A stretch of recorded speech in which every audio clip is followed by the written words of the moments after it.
The results of last week's Global Drug Survey would suggest Scotland is one of the world's biggest consumers of recreational drugs. It can also boast the drug death capital of Europe, rather. So what if users were empowered to test what they've bought before taking the substances? Allegra Stratton has been to see one such facility opening in Bristol.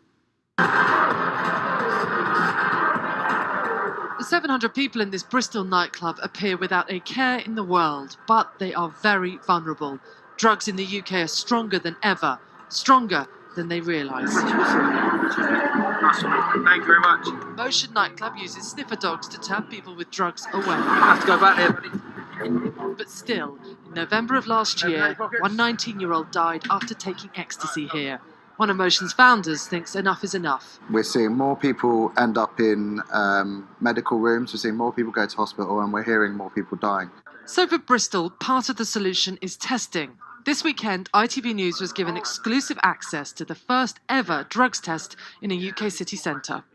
What we're interested in here is being able to give them a guide to say, look, this tablet is crazy strong, you really need to be careful. Crucially, this pop-up lab is supported by the police and the council.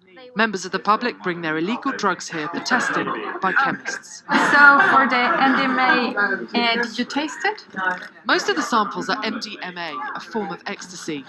The strength of the drugs they find surprises even the experts. Wow. Wow. Wow, what? This is a high purity sample. Could it kill him? The diplomatic answer is yes. This man brought hallucinogenic drugs in for testing. What do you hope this service will do for you? Give me some clarity as to what I'm putting into my body, because it's good to know that, yeah. All the drugs handed in are destroyed after testing. Nothing we discuss today should be seen by you as a loophole of the event encouraging you to take drugs off facilities. And when they get the results, users must have a consultation to talk about their drug habits. But what about the risks involved with negative experiences? I made some mistakes and I experienced the dark side of it. Critics may claim this programme promotes drug use, but the organiser is clear. No drug use is safe. When we talk to drug users, we say to them that the safest way to take drugs is not to take them at all. However, this is a pragmatic harm reduction service, so we accept that some people may take drugs, and we need to identify what's in circulation. The fact that police are allowing this to happen may come as a surprise, but in the fight against drug deaths, they say they need new ideas. But there's a bigger picture when it comes to the use of drugs. There's smaller uses of drugs, very low-level possession, which can sometimes take quite a lot of time in terms of police officers dealing with them, rather than carrying on with tactics that have been tried for many years and haven't necessarily always had the greatest impact. It's time to try new things and look at different ways of doing things. 22-year-old student Joanna Burns died last year after taking MDMA on a night out. She was a bright student at Sheffield University. Her mother doesn't think testing would have saved her. After hearing the pathologist report, there was nothing really different in the MDMA. Nothing that anyone could have pointed to. It was the way that her body reacted to the MDMA. So any amount of drugs testing wouldn't have prevented her death. 2 other cities are on the verge of introducing drugs testing, but it is the most sensitive of debates. How to make illegal drugs less lethal. Allegra Stratton, ITV News, Bristol. Well, joining me now is Katy MacLeod of the Scottish Drugs Forum. Katy, as we heard, they're a very sensitive topic to tackle. I mean, critics might say, is this not facilitating drug use?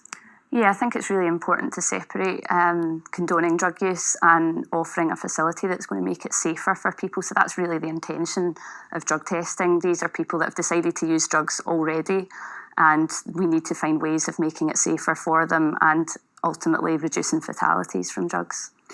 What are the legal implications of this? Because, you know, if someone's walking up with what's essentially a controlled substance, does that not cause problems with the law? I mean, are they not liable to get arrested when they leave the facility? Well, certainly the way the facilities work down south it's a multi-agency project that's done in conjunction with local police and with public health, and say it's at an event, for example, also the licensing board. So really it's important that all those parties work together, and really the drugs are destroyed during the test. So you never return drugs to someone, so that's maybe a misconception when the story is explained, that people get their drugs back, they don't. So they would only hand over a sample of perhaps of what they've bought, just Yeah. to check that the batch of whatever they've obtained is safe to consume. But I mean, no drug's really safe though, is it?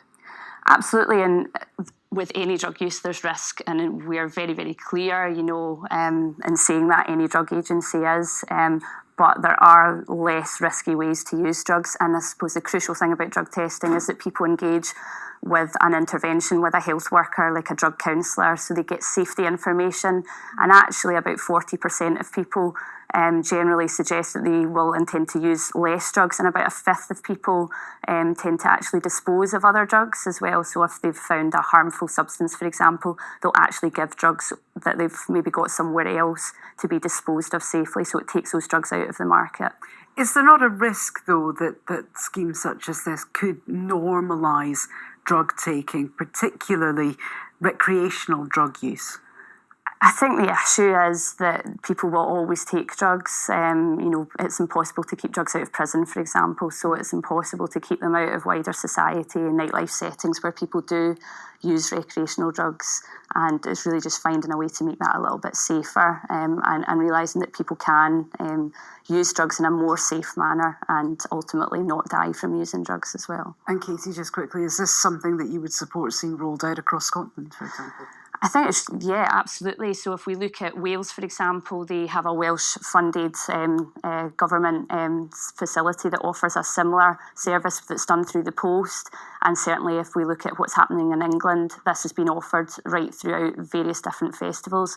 So in Scotland, this is something that we should certainly be looking at as part of a harm reduction strategy. Okay, well, thanks very much for coming in to talk us through the issues that this raises. Katy MacLeod of the Scottish Drugs Forum, thank you.